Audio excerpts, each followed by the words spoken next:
Welcome, we're here today at the North Wales Hospital in Denbigh. A place of great interest, memories to a lot of people from the town of Denbigh here in North Wales.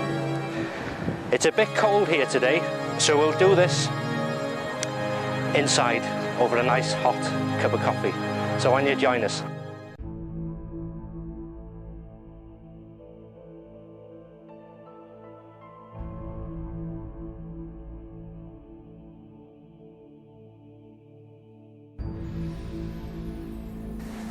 So Peter, thank you for taking the time in joining me today and answering a few questions on your time at the North Wales Hospital in Denbigh. Not at all, Paul.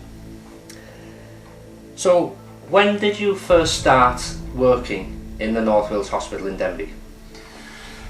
I started in December 1974. Right. Yeah. I was 16 years of age, just coming up to my 17th birthday. Right. So, what made you start as? What made you go into that sort of occupation? Were you attracted by anything, or was it just that was the job that was going at the time? Well, a bit of both, really. I lived fairly local in Colwyn Bay for about a year, and the time was coming when I had to seek employment, obviously. The North Wales Hospital was a big employer around the area, particularly around Denbigh, but also as far as Colwyn Bay. So, obviously, it happened that I knew there was an opening there as a cadet nurse, and I applied for the job, and I was lucky enough to get the job. Right, okay. Well, what was it like there? What was it like when you first started? Okay, well, I lived in the hospital. Right, yeah. Not the first time I've lived away from home, because I went to boarding school. So I was used to, living away from family and what have you. Strange. It was a strange place. Yeah, I bet it was, yeah. I've come not quite straight from school, but almost straight from school, so there was a culture shock on both sides, people who were meeting me and me meeting people. Yeah, that's it, yeah. But I must say, made very welcome.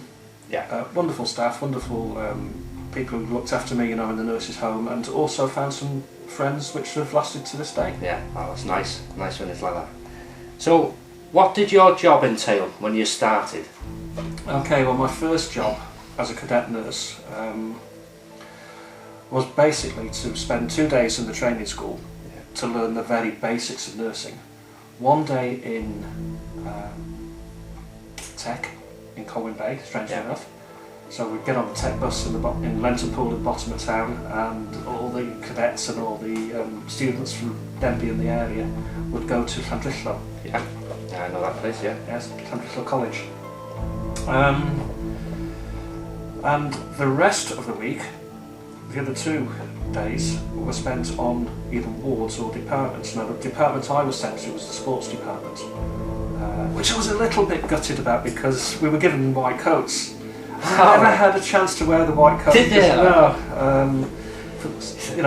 Until I was 18, I was like in the sports department.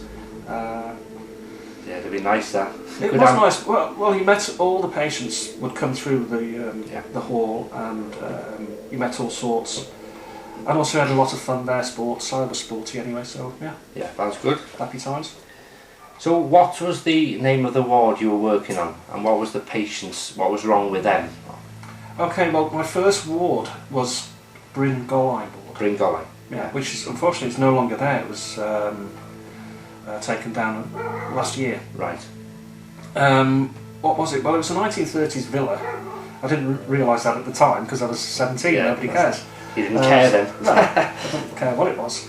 But it was a sort of state-of-the-art building, which was used as an admission ward.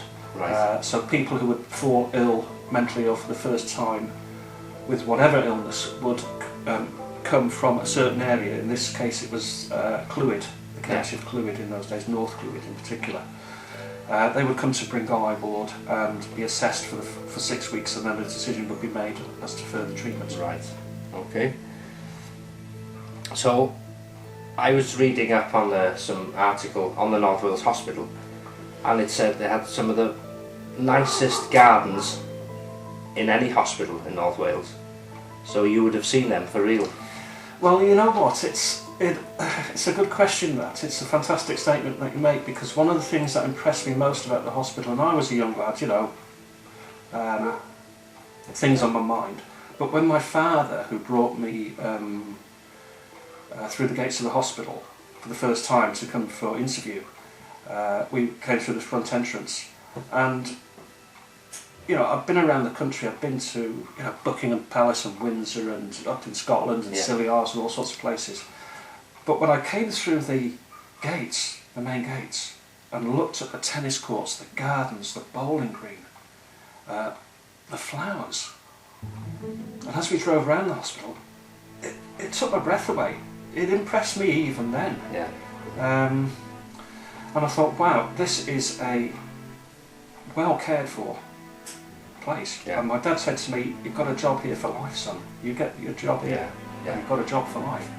Yeah. It's I suppose it's on a lot of people's minds, and yourself and people and staff that worked at the hospital. When the closure was announced, did anybody know why? Was it lack of patience, or was it the hospital wasn't being used as it should be, or weren't you sure what was happening? Was it just announced to you and that was it? I think people had an idea of what was happening. It was all to do with policy. It was nothing to do with patient care or staff concerns or what have you. Policy was decided way back, probably around about the time that I started, that they were going to phase out big mental hospitals. What they would do, or they would fail to do, is to reinvest in the hospital. So you imagine you have a house and you don't spend any money on it, you know, patch up now and again like our roads are today. You don't actually spend substantial amounts of money maintaining the building. Eventually it all crumbles and becomes unfit for purpose. It's not fit for purpose. And that's what's happened basically with the hospital. Yeah. It was run down over probably a couple of decades, if we're honest about it. And people hung on and on and on. Some people saw the writing on the wall anyway, and would leave. But others, maybe those who'd decided to make their life in Denby, like myself, and not from Denby originally. Like me. We come here, we settle down, and we tie our roots down here, burn our bridges almost. That's it. And before you know it, they close our place of work. I was fortunate enough when they did close it, I think it was probably 95 or 96, I spent a couple of years in a satellite place in Colwyn Bay. Right, yeah. Everything seems to go to Colwyn Bay, doesn't it? Yeah. Or South Wales. Or South Wales. So, yeah, it was a shock to the system. Yeah. And, you know, it was a huge employer around the area.